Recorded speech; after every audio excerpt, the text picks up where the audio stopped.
Alors nous allons voir comment faire un nouveau fichier dans Photoshop et comment gérer les calques et les groupes ainsi que le format d'enregistrement Photoshop.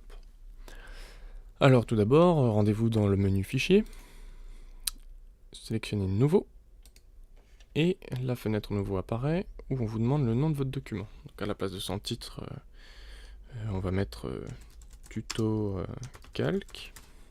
Voilà.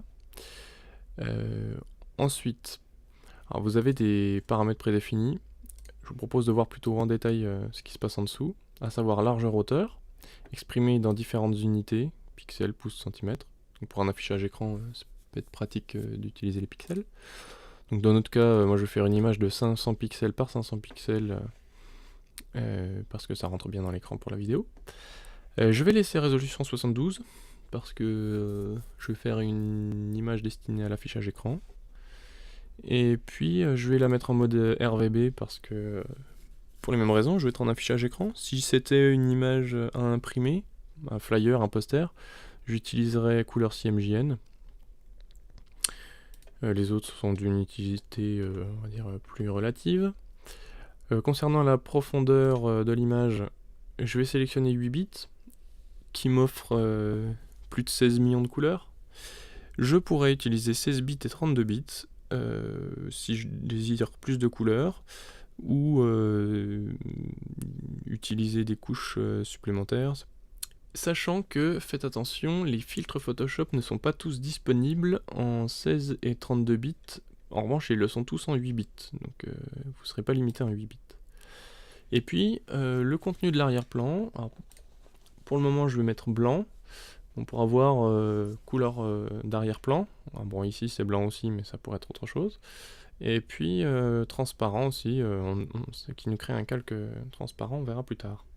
Donc pour le moment, je vais laisser blanc et je vais cliquer sur OK. Me voilà avec mon nouveau document Photoshop. Je vois que dans la palette calque, il y a... Donc ça c'est la liste des calques, hein. Et donc là j'ai ma première ligne qui est sélectionnée en bleu. Ici j'ai la vignette qui représente le contenu du calque, à savoir un rectangle blanc.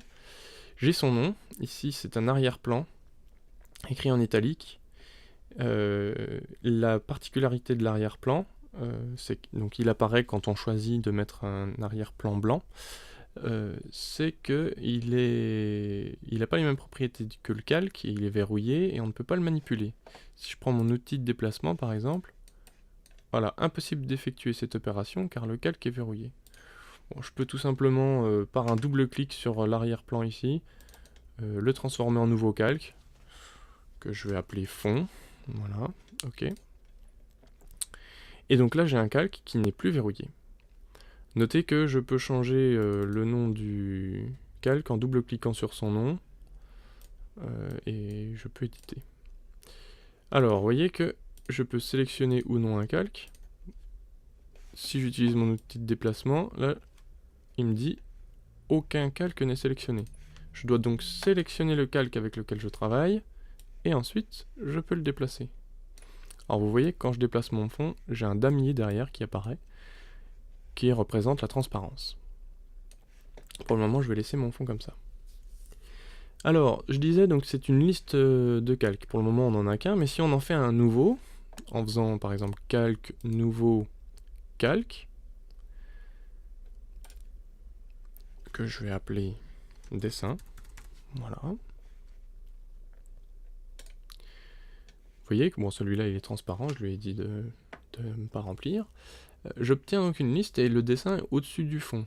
Donc comme pour le vrai papier calque, on va dire de la vraie vie, c'est comme si je les posais les uns au-dessus des autres sur le bureau et que je regardais par-dessus, avec mon point de vue au-dessus, pour voir le résultat. Ce qui fait que, bon, si je prends mon pinceau avec une très belle couleur bleue, hop, et que je dessine, mon dessin, j'étais bien sur le calque dessin, mon dessin est au-dessus du fond. Si j'utilise l'œil qui est à côté de chaque calque, je peux changer leur visibilité. Et on voit que par exemple, si je désactive l'œil de dessin, je le cache en quelque sorte, et il est bien différent du fond. Voilà, je vois encore le fond. Même chose, si je masque le fond, voilà, j'obtiens bien mon dessin sur fond transparent. Donc je peux manipuler les deux séparément. Si là je déplace le dessin, j'ai sélectionné le dessin, avec mon outil de déplacement, je déplace mon dessin, mais pas le fond. Si je sélectionne le fond, je déplace le fond, mais pas le dessin. Je peux aussi changer l'ordre des calques. Alors pour ça, je vais faire un nouveau calque encore. Alors, une petite remarque par rapport au fait de faire des nouveaux calques. Le nouveau calque apparaît toujours juste au-dessus de celui que vous sélectionnez. Si je sélectionne dessin et que je fais un nouveau calque, il est juste au-dessus. J'annule. Si je sélectionne fond et que je fais calque, nouveau calque, il apparaît juste au-dessus du fond. Je vais annuler ça. Voilà. Et donc je vais faire un deuxième calque de dessin pour dire, tiens, je vais mettre des points rouges dans mon dessin.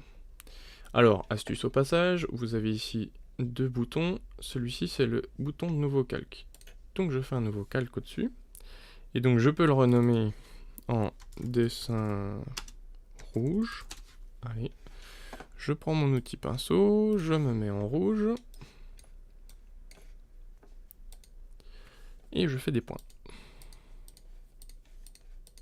Notez mon sens du design. Donc je peux bien sûr gérer la visibilité des calques, mais je peux aussi dire je veux que mon dessin bleu soit au-dessus de mes points rouges. Dans ces cas-là, je peux prendre mon calque ici et le glisser au-dessus. Ah. Voilà. Ou je peux le glisser en dessous. Pas de problème. D'accord ? Voilà. Donc là, je gère l'ordre de mes calques. Si je ne veux plus de mes points rouges, je veux les supprimer, je sélectionne le calque et je le glisse sur la corbeille. Ça marche aussi si vous sélectionnez le calque et vous cliquez sur la corbeille. Donc je vais annuler ça. Ah, annuler. Voilà. Donc je me retrouve avec mes deux calques. Si je veux dupliquer un calque, je peux le faire aussi. Je veux dupliquer mes points rouges. Je le glisse sur nouveau. Et là, il m'a dupliqué. Il m'a fait un nouveau calque d'après le calque que j'ai glissé sur nouveau. Donc j'ai un deuxième point rouge qui s'appelle dessin rouge copie. Donc je vais appeler dessin rouge droite. Et donc je vais venir le déplacer à droite par exemple. Voilà. Et dessin rouge gauche, je vais le mettre ici. Voilà. C'est magnifique. Dernière chose, les groupes. Alors, les groupes permettent d'organiser le fichier de manière lisible. Par exemple, je pourrais mettre tous les dessins rouges dans un même groupe. Pour ça, je peux faire calque, nouveau groupe, que je vais appeler rouge. Donc j'ai une nouvelle ligne qui apparaît, mais qui n'est pas un calque, qui est un groupe, une sorte de répertoire ici. Je peux prendre le calque dessin rouge droite et le mettre dedans. Hop. Et là tout de suite il se décale sur la droite, il fait partie du groupe. Je peux prendre celui-là, le mettre dedans aussi, et il se décale aussi à droite.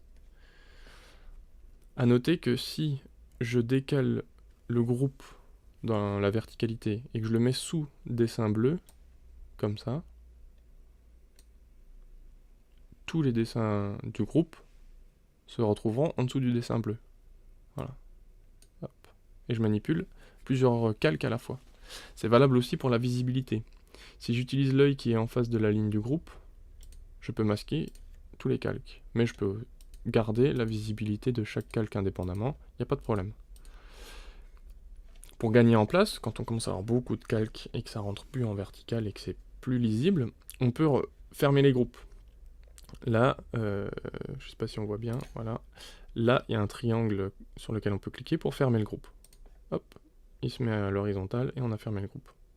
Mais tout reste utilisable, hein. D'accord, on peut toujours faire les mêmes choses. C'est juste pour voir le détail du groupe ou non. Voilà. Alors, concernant la manipulation des calques dans la liste, vous avez la possibilité de les grouper en les sélectionnant. Alors, je m'explique. Déjà, ceux-là, par exemple, je vais les enlever du groupe. Voilà, je suis revenu à l'état initial. Et je sélectionne les dessins rouges. Donc, en utilisant la touche CTRL, hein, je sélectionne mon premier calque, j'appuie sur CTRL, je maintiens appuyé et je viens sélectionner les calques qui m'intéressent. Donc, à savoir ici, dessin rouge droite et dessin rouge. Je fais CTRL-G comme grouper, et hop, ils sont dans le groupe. Le groupe se ferme, mais ils sont toujours accessibles. Alors, le groupe n'est pas renommé, parce que j'ai pas eu l'affichage de la fenêtre nouveau groupe qui s'est affiché au milieu dans laquelle je peux donner le nom du groupe. Donc je dois double-cliquer sur son nom pour appeler le groupe rouge. Voilà. Et ça revient au même. Dernière chose, donc j'enlève le groupe. Alors pour dégrouper, vous pouvez faire CTRL-SHIFT-G sur un groupe, et hop, il se dégroupe. Pour sélectionner toute une liste de calques, vous pouvez sélectionner le premier, maintenir la touche Shift enfoncée, et sélectionner le dernier.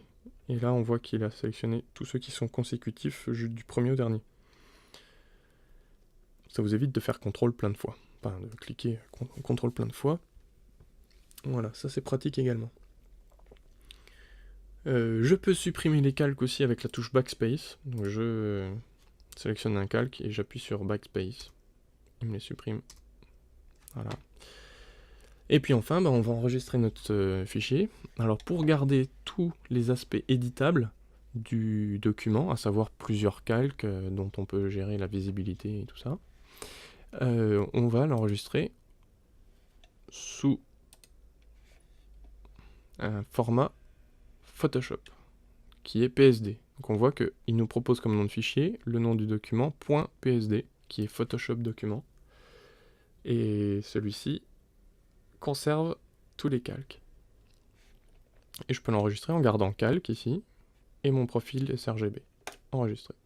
Je maximise la compatibilité au cas où je dois faire des exports différents. Et j'ai enregistré mon document. Ici, je vois tutocalc.psd.